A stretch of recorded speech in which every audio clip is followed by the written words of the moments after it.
Once upon a time, in a village far, far away, the rain forgot to fall. The sun stayed in the sky from morning until night, licking up all the water from the streams. The yams in the ground stayed small like pebbles, and the corn husks were as dry as paper.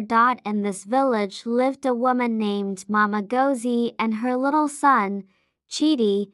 Mama Gozi was a very hard worker, but because of the dry season, her kitchen was nearly empty. One afternoon, she went into her backyard to pick up some dry sticks to make a small fire. As she was bending down she heard a voice, "Mama, please. My throat is as dry as the road. Can you give me a cup of water?" Mama Gozi looked up. Standing there was an old traveler named Baba Alafia. His walking stick was worn out, and his clothes were covered in the red dust of the road. Mama Gozi was a kind woman. "Enter, Baba," she said. "Let me get you some water from my last pot." But as she turned to go, Baba Alafia called out again, "Mama, my stomach is singing a hungry song. Do you have a small wrap of amala or even a little bit of porridge for a tired man?" Mama Gozi stopped. Her heart felt heavy. "Baba," she said softly, "I wish I could. But I only have one small handful of flour left in my bag and just a tiny drop of oil in my bottle. I was going to cook this last bit for my son, Chidi, and myself. When we finish eating it, we will have nothing left but to lie down and wait for the great sleep." The secret of the Bagba Alafia smiled, and his eyes shone like stars.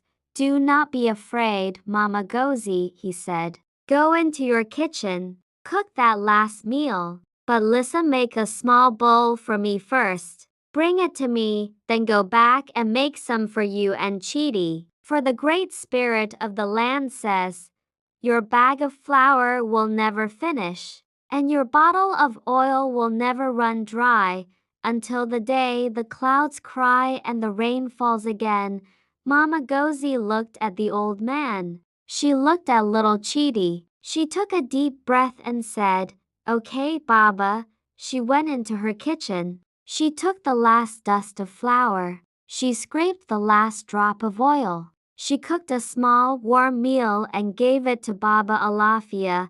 Then she went back to the cupboard to show Chidi that the bag was empty. But when she reached inside, her hand hit something soft. She pulled it out. Flour. She tipped the oil bottle. Drip, drip, pour. The oil was flowing like a golden river. That night, they ate until they were full. The next morning, the bag was still heavy with flour. The next week, the bottle was still heavy with oil.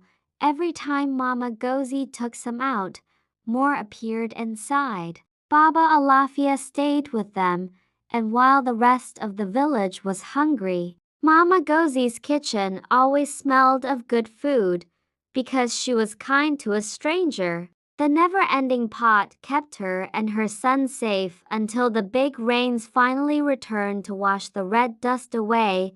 A lesson for the little one, you see, my child. Mama Gozi gave her very last bit of food, and because she was generous, she got back more than she could ever eat. Always be kind to people you meet, for you never know who is carrying a miracle in their pocket.